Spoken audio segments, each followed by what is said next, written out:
जय श्री कृष्ण दोस्तों, आप सभी का हमारे चैनल पर स्वागत है। आइए सुनते हैं माघ मास का महत्तम अध्याय 17वां। अप्सरा कहने लगी कि हे राक्षस, वह ब्राह्मण कहने लगा कि इंद्र इस प्रकार अपनी अमरावतीपुरी को गया। सो हे कल्याणी, तुम भी देवताओं से सेवा किए जाने वाले प्रयाग में माघ मास में स्नान करने से निष्पाप होकर स्वर्ग में जाओगी। सो मैंने उस ब्राह्मण के यह वचन सुनकर उसके पैरों में पकड़कर प्रणाम किया और घर में आकर सब भाई बांधव, नौकर चाकर, धनादि त्याग कर शरीर को नष्ट होने वाली वस्तु समझकर घर से निकली और माघ में गंगा यमुना के संगम पर जाकर स्नान किया। सो हे निशाचर, 3 दिन के स्नान से मेरे सब पाप नष्ट हो गए और 27 दिन के पुण्य से मैं देवता हो गई और पार्वती की सखी होकर सुख से निवास करती हूँ। इसलिए मैं प्रयाग के महात्म को याद करके सब देवताओं के सहित माघ में प्रयाग स्नान करती हूँ। सो मैंने अपना यह सब वृत्तांत तुमसे कहा। तुम भी इस योनि में पड़ने और कुरूप होने का सब कारण कहो। तुम्हारी दाढ़ी और मूछ बहुत बड़ी हो गई हैं और पार्वती की गुफा में वास करते हो। निशाचर कहने लगा कि हे भद्रे, सज्जनों से गुप्त बात कहने में भी कोई हानि नहीं होती। मुझको अब कोई संशय नहीं रहा कि मेरा उद्धार तुमसे ही होगा। सो मैं अपना सब वृतांत तुमसे कहता हूँ। मैं काशी में वेदों का ज्ञाता था और बड़े उच्च कुल के ब्राह्मण के घर में जन्म लिया था। मैंने राजा, पापी, शूद्र तथा वैश्यों से अनेक प्रकार के दान लिए। मैंने दान लेने में चांडाल को भी नहीं छोड़ा। उस जन्म में मैंने कोई भी धर्म नहीं किया। वहीं पर ही मृत्यु को प्राप्त हो गया। तीर्थ स्थान पर मरने के कारण नरक में नहीं गया।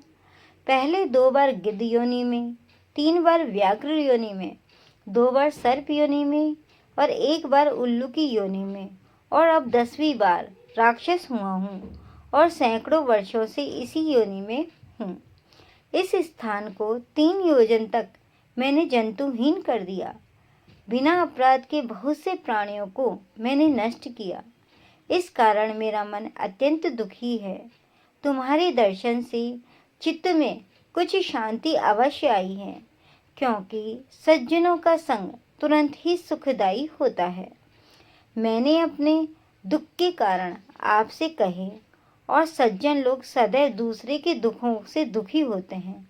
अब यह बताओ कि इस दुख रूपी समुद्र को कैसे पार कर सकता हूँ? क्या क्षीर सागर हंस को ही दूध पिलाता है, बगले को नहीं पिलाता?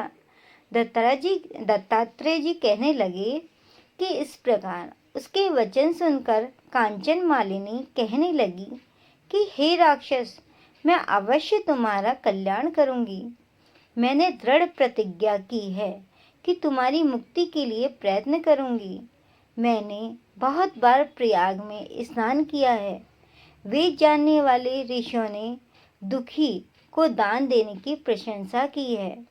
समुद्र में जल बरसने से क्या लाभ? प्रयाग में स्नान करने का 1 बार का फल मैं तुझे देती हूँ। उसी से तुमको स्वर्ग की प्राप्ति होगी। उसके फल का अनुभव मैं कर चुकी हूँ। तब उस अप्सरा ने अपने गीले वस्त्रों को जल निचोड़कर जल को हाथ में लेकर माघ स्नान के फल को उस राक्षस को अर्पण किया। उसी समय पुण्य प्राप्त वह राक्षसी शरीर को छोड़कर तेज में सूर्य के सदृश देवता रूप हो गया।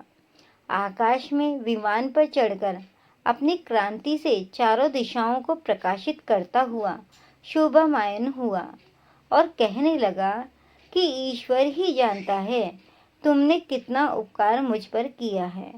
अब भी कृपया कुछ शिक्षा दो जिससे मैं कभी पाप न करूं। अब मैं तुम्हारी आज्ञा पाकर स्वर्ग में जाऊंगा। तब कांचन मालिनी ने कहा कि सदैव धर्म की सेवा करो, काम रूपी शत्रु को जीतो, दूसरे के गुण तथा दोषों का वर्णन मत करो, शिव और वासुदेव का पूजन करो। इस देह का मोह मत करो। पत्नी, पुत्र, धनादि की ममता त्यागो। सत्य बोलो, वैराग्य भाव धारण कर योगी बनो। मैंने तुमसे यह धर्म के लक्षण कहे। अब तुम देवता रूप होकर शीघ्र ही स्वर्ग को जाओ। दत्तात्रेय जी कहने लगे कि इस प्रकार गंधर्वों से शोभित वह राक्षस कांचन मालिनी को नमस्कार करके स्वर्ग को गया और देव कन्याओं ने वहां आकर कांचन मालिनी पर पुष्पों की वर्षा की और प्रेम पूर्वक कहा कि हे भद्रे, तुमने इस राक्षस का उद्धार किया है। इस दुष्ट के डर से कोई भी इस वन में प्रवेश नहीं करता था। अब हम निडर होकर विचरेंगे। इस प्रकार कांचन मालिनी उस राक्षस का उद्धार करके प्रेम पूर्वक देव कन्याओं से क्रीड़ा करते हुए शिवलोक को गई। ये था दोस्तों अध्याय 17वां। आशा करते हैं कि आपको यह अध्याय पसंद आया होगा, यह महात्म पसंद आया होगा और आपको भी पुण्य की प्राप्ति अवश्य होगी। जय श्री कृष्णा दोस्तों।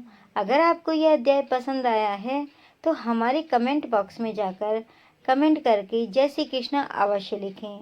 और अगर आप कुछ और चीज़ सुनना चाहते हैं तो वो भी लिखें। और अगर कुछ गलती या फिर कुछ अच्छा लगा हो तो वो भी कमेंट बॉक्स में जाकर कमेंट अवश्य करें।